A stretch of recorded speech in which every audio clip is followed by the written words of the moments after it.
Muito bom dia para você e eu já começo falando, vem processo milionário por aí. Aí você fala, Thiago, o processo envolve R$1 milhão? Não. Envolve R$2 milhões? Não. R$100 milhões contra Silvio Santos. É mole ou quer mais? Você imagina só se o Silvio Santos perde um processo desse? Está sendo processado. Aliás, essa não é a primeira vez que o Silvio Santos se vê nesse imbróglio de processo e faz a chaleira apitar. Por quê? Porque você lembra da Casa dos Artistas, um grande sucesso do SBT, ganhando audiência, fazendo, olha, as outras emissoras tremer? O Silvio Santos passou, esse foi o primeiro mal bocado do Silvio Santos, mas esse daí girou em torno de 18 milhões, 17, 18 milhões de reais. Essa era a equipe aí da primeira Casa dos Artistas, o casting da primeira Casa dos Artistas. Você lembra? A Maria Alexandre, a Núbia Oliver, o Supla, a Bárbara Paz, que hoje faz novela na Globo, esquece do passado, mas ela participou da Casa dos Artistas, o Matheus Carriere, a Patrícia Coelho, a Nana Gouveia e o Marco Mastronelli. O que aconteceu? O SBT, ele tinha acesso a planilha, a Bíblia, porque assim, quando você compra um programa, um formato, existe uma Bíblia, que você tem que seguir tudo direitinho, como é que se deve fazer esse programa.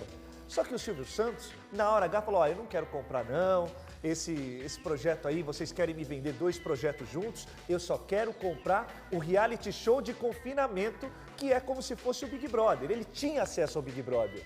O John DeMol, que é o cara que inventou o Big Brother, que tem os direitos do Big Brother, ele ia vender para o Silvio Santos e não ia vender para a Globo. Só que aí o Silvio Santos, como eles queriam vender 2 projetos e o Silvio queria só um projeto, isso aconteceu nos anos 2000, aí o que aconteceu? O Silvio falou, eu não quero esse projeto, eu vou querer um só. Aí, não, um só nós não vendemos, seu Silvio Santos. Ah, tudo bem, o senhor não vende? Tá, tudo bem. Aí ele chamou uma pessoa lá, de confiança do Silvio, e falou, olha, nós temos condição de fazer este programa aqui no SBT? Aí ele falou assim, olha, nós temos condição. Então começa a fazer o programa. Você sabe onde colocar? Quanto eles estão pedindo de dinheiro? R$8 milhões, seu Silvio Santos? 8 milhões de dólares, dólares. Ah, 8 milhões de dólares? Tudo bem. Não, nós vamos fazer, não vamos pagar os direitos, não. Vamos fazer aqui a nossa Casa dos Artistas. E aí ele modificou o programa, porque enquanto se confina anônimos no Big Brother, na Casa dos Artistas, ele confinou as celebridades. Ele, de supetão, pegou a Globo, que tinha adquirido os direitos, de calças curtas. E aí colocou o programa no ar, fazendo um grande sucesso a Casa dos Artistas. Depois fez a primeira edição, fez a segunda, fez 3, acho que fez umas 5 edições. Só que o processo novo do Silvio Santos está correndo e não tem nada a ver com a Casa dos Artistas. É um outro processo que eu falei para você. Esse processo primeiro que o Silvio enfrentou, processo de R$1 milhão, foram 17, 18 milhões de reais. Ele teve que pagar. Agora, esse novo processo do Silvio Santos está girando em torno de 100 milhões de reais. É muito dinheiro, viu? 100 mil. Você já imaginou o Silvio Santos, que é um dos homens mais ricos do Brasil, ficar 100 milhões de reais mais pobre? Que se ele perder, ele vai ter que pagar. Aí você fala, Thiago, mas você está falando desse processo e não explicou para mim o motivo que o Silvio está sendo processado. E eu vou explicar. E esse processo tem a ver com Pantanal. Você fala, Thiago, o que tem Pantanal? A Juma Marruá? É a Juma Marruá. Coloca a Juma Marruá aqui pra gente ver. Põe a Juma Marruá aqui. Olha aí, ó. Tá vendo a Juma, a Cristiana Oliveira? Olha o Sérgio Reis aí, ó. Ele ajudava minha mãe. Esse é o processo. Eu vou explicar já. Tô sabendo. Agora, tá sabendo, Sérgio? Tá pensando que o filho dele tá morto. Ele é do velho do Rio. O velho vai saber o que fazer. Ó, velho do Rio. Essa foi uma novela que realmente marcou época, né? Pantanal. Vocês deram querosene pra ele beber? Caso em mordida de cobra.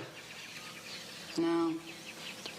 É o velho que tá tratando essa dele. novela fez o maior sucesso mesmo, deu muita audiência. Aí você fala, Thiago, mas eu me lembro que Pantanal passou na Manchete. Verdade, passou na extinta TV Manchete. Só que o Silvio Santos, ele comprou os direitos da JPO, que é a produtora do Zé Paulo Valone. Teria comprado todos os detalhes, acertou. Só que o Benedito Rui Barbosa, que é o escritor da novela, não foi consultado. O Benedito Rui Barbosa, que inclusive está no ar com o Velho Chico. É ele que está escrevendo, Velho Chico. E aí o Benedito Rui Barbosa falou, gente, peraí. Que história é essa? Virou festa do caqui maduro? Vocês pegam minha novela, vocês exibem aí a hora que vocês quiserem, não é por aí. E aí o SBT comprou as fitas da novela do Zé Paulo Valone e não teria consultado o Benedito Rui Barbosa, que teria, olha só, olha a confusão, que escreveu Velho Chico. Se você perceber, Velho Chico tem essa pegada de campo, tem essa pegada de natureza, é mais ou menos, né? E ele queria fazer um remake do Pantanal na própria Rede Globo, porque o Benedito Rui Barbosa é especialista em novela e principalmente novela que mostra a natureza. Como o SBT colocou no ar Pantanal, aquele Pantanal que foi exibido na Manchete, o Benedito Rui Barbosa falou, meu Deus do céu, e agora o que eu vou fazer? A Globo não vai mais me querer, eu vou ter problemas aí com a emissora, então eu vou processar o Silvio Santos. Até porque o Silvio Santos está me processando. Eu vou explicar todo esse imbróglio, gente. Vocês vão ver que é processo de um lado, é processo do outro. E agora o Benedito Rui Barbosa ganhou em primeira instância o direito, que o direito dessa novela é dele. E agora o Silvio vai ter que pagar. Aí você fala, tia, quanto o Silvio vai ter que pagar? O Benedito Rui Barbosa quer receber 100 milhões de reais. O SBT perdeu, entendeu? Já perdeu. Agora a Justiça vai definir quanto o SBT vai ter que pagar. A Justiça já definiu que o Benedito Rui Barbosa está certo, batido o martelo. Só que agora precisa ver quanto justamente vai ter que pagar. O Flávio Rico apurou todas as informações e já cravou que os 100 milhões de reais estão no jogo. Aí você fala, Thiago, eu estava me lembrando de uma outra história dos novelistas, porque uma época o Silvio Santos queria investir em teledramaturgia. E aí ele contratou uma trinca da Rede Globo, e contratou a trinca, viu? Eu vou falar para você, o próprio Benedito Rui Barbosa, o Walter Negrão e a Glória Pérez, os craques. O que ele fez? Falou, gente, ó, vem aqui pro SBT, eu tenho um bom dinheiro para vocês, ó. Tá vendo aí, ó, Benedito Rui Barbosa, Glória Pérez e Walter Negrão. Essa era a trinca, esse é o Dream Team das novelas brasileiras. E o Silvio Santos, rápido e rasteiro, inteligente como é, foi lá e contratou os três. Só que quando a Globo percebeu que ela ia perder os seus três maiores talentos, isso aconteceu, ó, você vê... Quanto tempo faz? 1995. Quando a Globo percebeu que ia perder todos esses talentos, o que ela fez? Ó, peraí. Gente, vocês receberam a proposta do Silvio Santos? Vocês vão mesmo assinar um contrato verdade? Já começaram a trabalhar? Ó, não, a gente não começou a trabalhar, mas a gente assinou aí um contrato com o Silvio Santos. Ele quer fazer lá uma cidade cenográfica, ele quer investir na teledramaturgia. E a gente assinou, vai ser um dinheiro muito melhor que a gente ganhava aqui na Globo. Começou aquele bate-cabeça, Boni de um lado, Boni do outro. Ó, peraí, assinou mesmo? Não, tudo bem, a gente paga a rescisão contratual. Vocês não precisam nem começar a trabalhar. Você pode voltar, aqui é a casa de vocês, pode continuar aqui e a gente se acerta lá com o Silvio Santos. Isso está rolando na Justiça desde 1995. O primeiro veredito saiu. O Walter Negrão, esse aqui ó, que você está vendo, Walter Negrão, 15 milhões de reais a Globo já pagou para a SBT. Você está vendo? Agora tem um detalhe, aí você fala, Thiago, mas o Walter Negrão já pagou os 15 milhões para o Silvio Santos. E as outras pessoas? E Benedito Rui Barbosa e a Glória Pérez? Esses ainda, o processo está rolando. E dizem que já ultrapassa 35 milhões de reais, que juntos... que eles teriam 50 milhões. E tudo indica, ó, entre nós aqui, viu? Tudo indica que o SBT vai ganhar. Porque contrato rompido tem que ser assumido. Rompeu, tem que pagar multa. E aí, como eles ainda não acertaram a multa, isso tudo entre nós também, quem vai pagar é a Rede Globo de televisão. Só que agora, você tá vendo o imbróglio de processos que tem? O Silvio tem para receber, mas possivelmente vai ter que desembolsar boa parte de tudo que eles vai ganhar justamente dos novelistas. Walter Negrão já pagou, Glória Pérez deve pagar e o próprio Benedito Rui Barbosa também vai pagar. As quantias são inferiores ao que o Benedito gostaria de receber do SBT. O Benedito quer 100 milhões de reais do Silvio Santos. quem será que vai levar melhor? Agora, o Benedito Rui Barbosa fez uma coisa que foi extremamente gentil. Se existe alguma coisa para a gente falar de gentileza nesse meio do caminho. O próprio Benedito Rui Barbosa, quando viu a novela, viu o sucesso que a novela estava fazendo, ele falou assim, o que eu faço? Paro ou continuo? Deixo a novela continuar ou entro na justiça para tirar a novela de exibição? Ele deixou a novela continuar em respeito aos telespectadores, falou, deixa aí rolando, mas já na justiça ele já foi tentando travar essas verdadeiras batalhas. Muitas vezes o pessoal ficava assim, será que vai exibir Pantanal hoje ou será que não vai exibir Pantanal? Aliás, tem uma coisa de Pantanal que eu me lembro, vocês lembram da abertura da novela? Como a Nani Venâncio, aliás, um beijo para a Nani Venâncio, que ela mergulhava, ela parecia um bicho, parecia um... Você lembra aí de casa? Vamos relembrar, será que vale 100 milhões essa obra do Benedito Rui Barbosa? Eu acho que vale muito mais. Olha só. Ei, que saudade dessa época, hein? Que saudade dessa época. Olha o elenco, gente, repara no elenco. Everton de Castro, Sérgio Reis, Marcos Caruso, repara, Marcos Palmeira, só craques. Só craques. Carolina Ferraz, olha aí.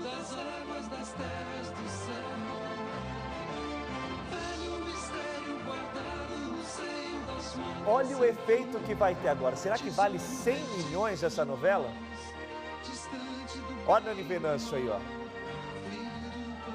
Um beijo, Nani Venâncio, pra você. Que saudade, viu?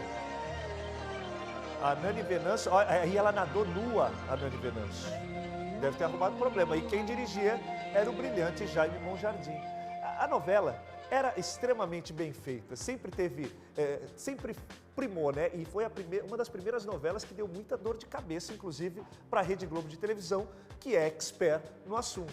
Mas aí, na época, a chaleira apitou. Gente, por falar em chaleira apitar, 2 personagens do SBT decidiram sair no soco. Aí você fala, Thiago, o que aconteceu para que essas 2 celebridades do SBT, elas se perdessem no meio do caminho? Eu falei para você, de briga no SBT, você fala, Thiago, mas quanta confusão que você está contando hoje? Estou contando confusão porque o pessoal apronta, o pessoal revela e o pessoal às vezes deixa as histórias guardadas dentro do baú. E eu não sou baú para guardar segredo, viu? Eu conto mesmo.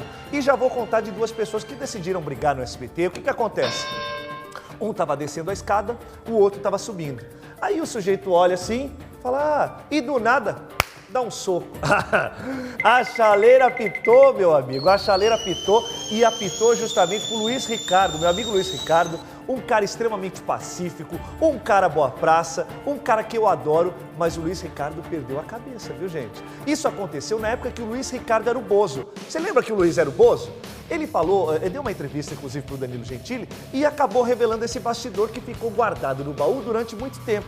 Ele estava descendo a escada porque eram fábricas de Bozo, né? Entrava um, saía outro, o SBT não tinha programação, não tinha uma programação regular, não tinha programas e ele dedicava boa parte à programação infantil. E o que havia? As pessoas, quando falavam SBT, falavam que de tanto que tinha Bozo, era o SBT, Sistema Bozo de Televisão. Porque entrava um, saía outro, Sistema um, aquelas coisas todas. Aí o Luiz Ricardo estava descendo, já tinha terminado o horário dele do Bozo, e estava subindo um outro Bozo, ia apresentar um programa. E o Bozo, do nada, pegou e deu um murro na cara do Luiz Ricardo. Ó o Luiz Ricardo aí, dá pra ver, quando a gente colocar em tela cheia, dá pra ver que a feição, olha o sorriso. O sorriso é muito característico do Luiz Ricardo. E aí o Luiz acabou revelando essa história, porque quando terminou o horário de trabalho, o outro Bozo ia entrar para fazer o horário. Ele estava subindo vestido de Bozo e outro Bozo estava descendo. Aí o Bozo, que não era o Luiz Ricardo, começou a xingar ele e ficou falando um monte de coisa, só que o Luiz Ricardo não aguentou, entendeu? Não aguentou. O Luiz Ricardo deu um soco na testa do outro Bozo. Porque o outro Bozo estava xingando o Luiz. E aí, o Luiz estava tão nervoso, mas tão nervoso, que num desses rompantes de nervosismo, o sujeito conseguiu quebrar a parede. Você tem noção? Gente, ó, ô Luiz, você é meu amigo, mas não devia ter feito isso, né, garoto? Não devia ter feito isso. Aliás, o que as pessoas não deveriam ter feito é vaiar um apresentador da Rede Globo. Você imagina, você tá lá, preparado para assistir as Olimpíadas, você quer assistir aquele jogo, e aí você gentilmente vai dar uma entrevista. No meio do ginásio, colocam a tua foto, mostram que você está concedendo essa entrevista, e aí, meu amigo, todo mundo começa a vaiar. Foi isso que aconteceu com o Luciano Huck, vocês acreditam? O Luciano Huck foi vaiado lá no Rio de Janeiro. Aí as pessoas falam, gente, mas por que vaiaram o Luciano Huck? Algumas pessoas dizem que pela falta de popularidade. Outras pessoas dizem que é pela rejeição que o Luciano Huck tem.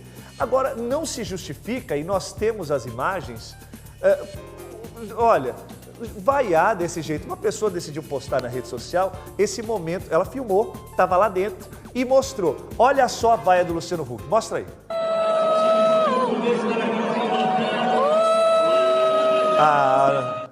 Mas não pode, gente.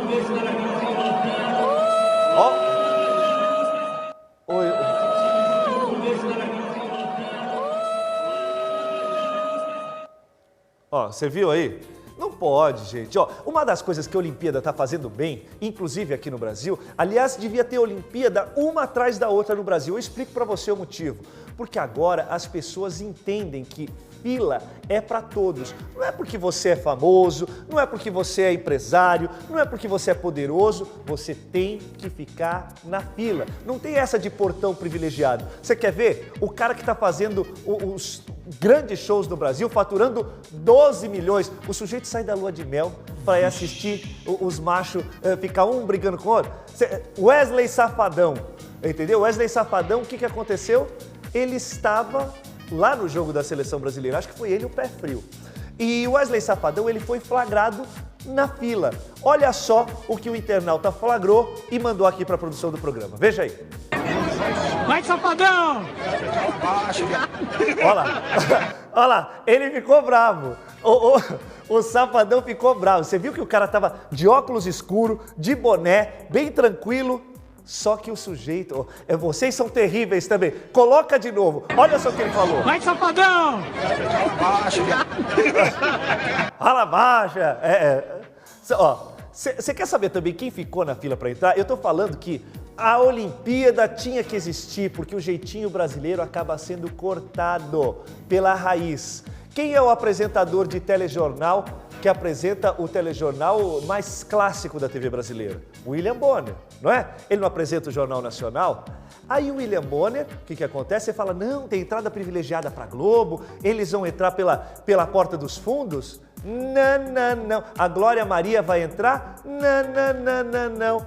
Olha só a fila para entrar no estádio e todo mundo tem que entrar, não tem essa de porta dos fundos não, coloca aí. Bom, aqui eu tô numa fila de jornalistas, pessoal da imprensa planetária para entrar no Maracanã para cobrir a cerimônia. Mas a fila nunca é legal, mas eu confesso que já tive em filas bem piores do que essa, a minha companhia. Viu todo mundo? Que feliz? Agora você reparou ali atrás, porque tem um segredinho aí nesse vídeo. Tem um segredinho de outras pessoas que são globais também, que estavam lá na fila. Repara de novo no vídeo, ó. O William Bonner está falando, ao lado dele estão as duas belas, né? A Renata e justamente a Glória Maria, só que atrás dele tem mais gente. Vamos ver se você descobre. Bom, aqui eu tô numa fila de jornalistas, pessoal da imprensa planetária para entrar no Maracanã para cobrir a cerimônia. O show ali também, ó. A fila nunca é legal, mas eu confesso que já tive em filas bem piores do que essa, a minha companhia. A companhia da Glória Maria é fantástico, tá tudo certo. Agora tem uma outra história também que eu preciso falar para você, que está acontecendo, e está acontecendo nos Jogos Olímpicos. Porque assim, tudo que acontece no bastidor dos Jogos Olímpicos, você vai ver aqui. As outras não mostram, mas o Tá Sabendo mostra, que a nossa Rede TV mostra para você. E tem também o Piti. Ó, eu fiquei olhando, eu falei assim, gente, será que é verdade ou será que ele está só fazendo drama? Mas depois eu pude perceber que era verdade mesmo. Uma das coisas mais constrangedoras que eu já vi foi o piti do Galvão Bueno. Eu vou mostrar para você, e Galvão, eu e você, eu tenho uma resposta para te dar justamente sobre o seu piti. O pessoal não mostra os bastidores. Se você quer ver os bastidores, você tem que ficar ligado aqui no Tá Sabendo. Eu vou mostrar, e entre nós, eu também não tenho rabo preso com ninguém. Eu tenho satisfação que dá para você que me prestigia, você que me assiste. Olha só o surto que o Galvão Bueno deu justamente nas transmissões, quando o Brasil, tudo bem, empatou com o Iraque. O time de Araque empatou com o Iraque. Mas olha só o que aconteceu, veja aí. É um pouco diferente do que a gente está acostumado a ver. Isso é uma Olimpíada. Isso não é um time de futebol, onde os salários são gigantescos, ou uma seleção brasileira que vem esses jogadores que disputam um torneio profissional. Isso é uma Olimpíada. Existe um espírito olímpico. Existe uma forma, como uma vez chegou, não vai dar tempo de se buscar agora a imagem, mas eu fiz essa narração em 1984. Olha o piti. De uma Suíça que chegou no final da maratona, a Gabriele Andersen, e vinha quase desmaiando, mas se negava a ser batida pelo cansaço, se negava a ser batida pelo esforço físico ou pela falta de condições de se chegar ao final da maratona. E as pessoas, as milhões de pessoas que estão em casa, têm direito sim de ouvir. Começou lá. O seu ídolo, o seu jogador, aquele que joga com a camisa da seleção brasileira. É feio, é muito feio, não é profissional, não é ético e não é correto sair de campo e se negar, um time inteiro se negar a falar. Ô Galvão, eu vou falar o que é feio pra você, entendeu? Bom, vou te falar verdadeiramente uma coisa. Você tá bravo aí, dando esse piti, porque o Neymar não quis te dar uma entrevista. Porque ele não quis dar uma entrevista pro seu repórter que estava no campo. Agora eu vou lembrar pra você uma coisa. Você tá narrando a Fórmula 1 tem mais de 20 anos, hein? Rubinho Barrichello, Felipe Massa. Depois que o Senna partiu, você ficou lá narrando. Porque o Senna sempre foi um grande orgulho dessa nação.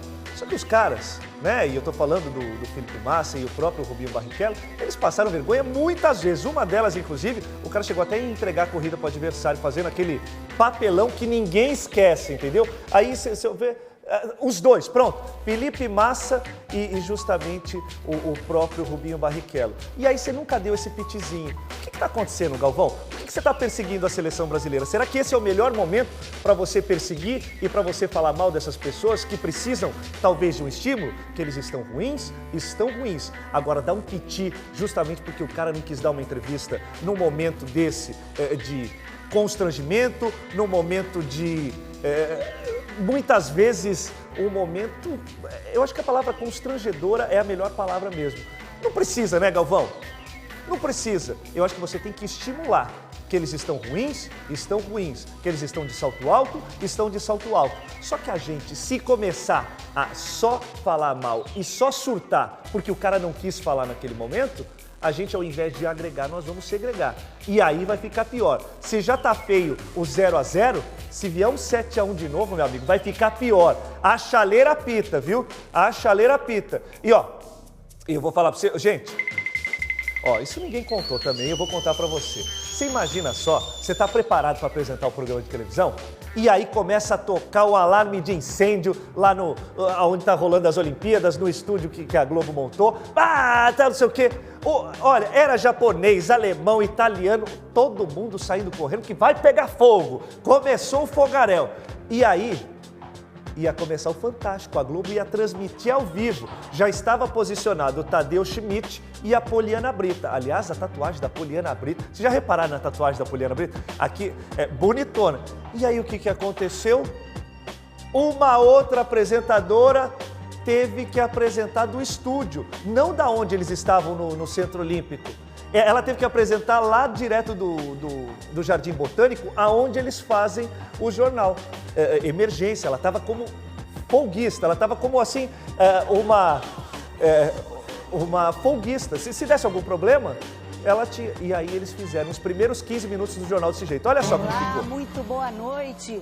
Seja bem-vindo ao Show da Vida, direto aqui do Estúdio do Fantástico. E hoje você é nosso convidado para uma experiência inédita. O comitê organizador Olha o que aconteceu, não é nem a Poliana, nem o Tadeu Schmidt. Houve um alarme de incêndio falso no centro de transmissão. E ela, olha, mais enrolada que tudo, coitada. Aí você quer saber o que aconteceu? Um incêndio falso. O rapaz foi lá mexer nos equipamentos, disparou sem querer, todo mundo saiu correndo e aí sobrou para a coitada que estava lá no estúdio fazer.